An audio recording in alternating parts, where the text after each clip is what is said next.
Hey y'all, it's Ashley Bookisham and I am back with another video. One question that I have been asking myself and a question that I think I have gotten before is, why do I use my library? So as you guys know, I was talking about in my video of all the books on my shelves that I have not read yet, and one of the reasons that I gave as to why I haven't read most of my books is because I use my library so much. And what I love about it is that it's one of the last places on the face of the earth where you can genuinely get services for free. Like, you're not actively, I mean, if you think about it in terms of tax money, yes, but I mean, that's anywhere in between like what, $15 to $65 a year, maybe something like that. So you genuinely are getting all of these services for free. And even if you don't pay taxes, libraries don't stop you from coming to their programs or using their computers or using their books while you're in their library, or using any of the resources that they have while you're there. I think the only time that that comes into play genuinely is when you want to check stuff out and you want to leave. And to know that you can have a space like that where resources are available to you for free is just amazing. Now for me as a reader, I'm like a huge proponent of libraries because I think they make books more accessible to people. So I have a fairly large collection. I have 3 shelves worth of books. I mean, if I was to add up the list price of all the books on my shelf, it would probably total thousands and thousands of dollars. Not saying that I have spent thousands and thousands of dollars on my books, because some of them have been gifted to me. Some of them I've acquired for free, and some of them I've gotten at a cheap price. But to know that a library is a safety net where people who may not be able to acquire books at their own free will and liberty but want to read the newest and latest things can do so without having to worry about paying for the book. I think libraries are also good in terms of like reading when you want to test stuff out. So I'm very picky about what I buy. Book-wise, I usually have auto-buy authors, so anything that they put out I will buy. Or I buy books that are part of series, or ones that come extremely and highly recommended from people that like know my reading taste and I can trust when they tell me to get a book. I usually like to test books out before I buy them, because it'd be a shame to pay like $18 for a book and then I don't like it. Like, that's $18, and even if I was to sell the book back, you're not going to get full list price for the book that you're selling back, regardless if you've only read it once and it's in top condition. It just doesn't work like that. So I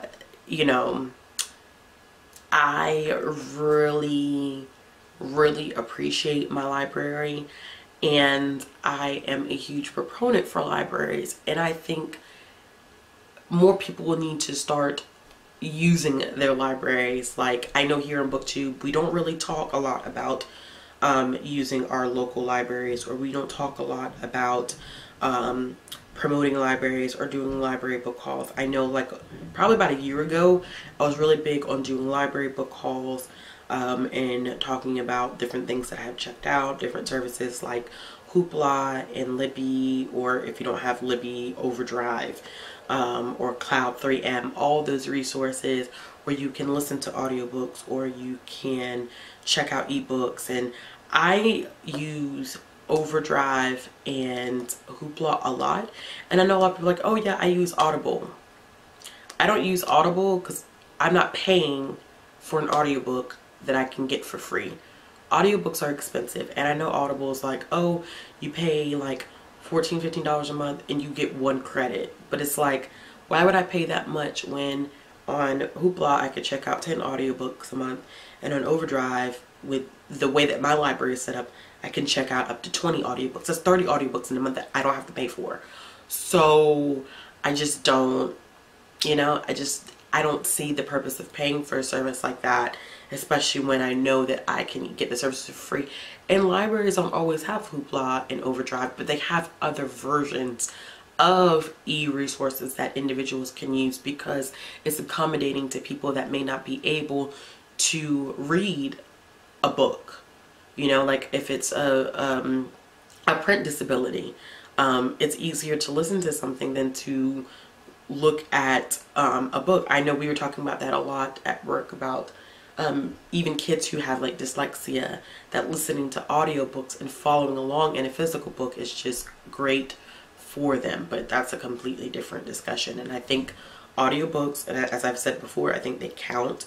But I just think that there's better ways to access them outside of Audible. And I'm not knocking anybody that uses Audible. Like, if that's what you want to invest your money in, then that's perfectly fine. I just know for me, like financially, $15 a month, you know, $10, $15 a month can definitely go towards something else like gas, as opposed to using Audible. Same thing with books. Like, I don't do a book haul every month. Like, you probably will see me do most of my book hauls like during the summer, or around my birthday, because that's when I have saved up money in order for me to do a book haul.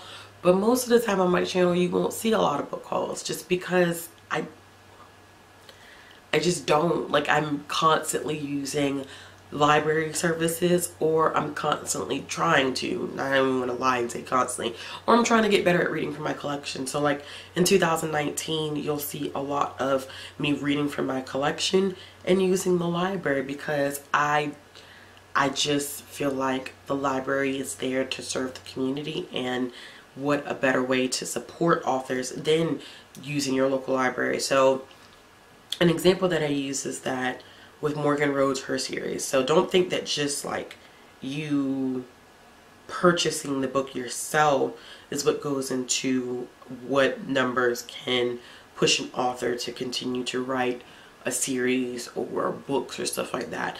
They also look at circulation numbers from libraries. If circ numbers are high at libraries, they have to buy more copies. So even if you can't afford to support an author with your money, support your author by checking out their books from a local library. Like, that in itself is also great. I think that's amazing. But I'm not going to ramble on, because I think I've been talking for about like 7 or 8 minutes now, something like that. But I like to challenge BookTube to invest more time in checking out your local library. And if you don't have a local library near you, then I understand, because not everybody even has that luxury where we can go to our local libraries and, you know, check out stuff or whatever the case may be. Some people just live too far away from a library. Some people have to make like a 30-minute commute to even think about going to a library. So I understand that. I completely understand that. But if you do live in the vicinity of a library, use it, because it not only saves you money, it helps the author, it's supporting your local community. Like, it's just great. And maybe next year, like if you guys say so in the video, what I'll do is I will invest more time in doing library hauls, so you guys can see what I have checked out in library hauls. I mean, I check out movies from the library, audiobooks, physical books, comics, the whole 9 yards. So I'll make that a point to do that next year. Let me know how you feel about it in the comments below. As always, if you like this video, make sure you give it a thumbs up. If you want to see more content from me, click the subscribe button and hit the bell for notifications. If you want to follow me on social media, all of my links will be down below in the description box. And as always, I hope you guys have a wonderful day. It is Vlogmas Day 17, so we are almost at Christmas. Almost there. All right, y'all.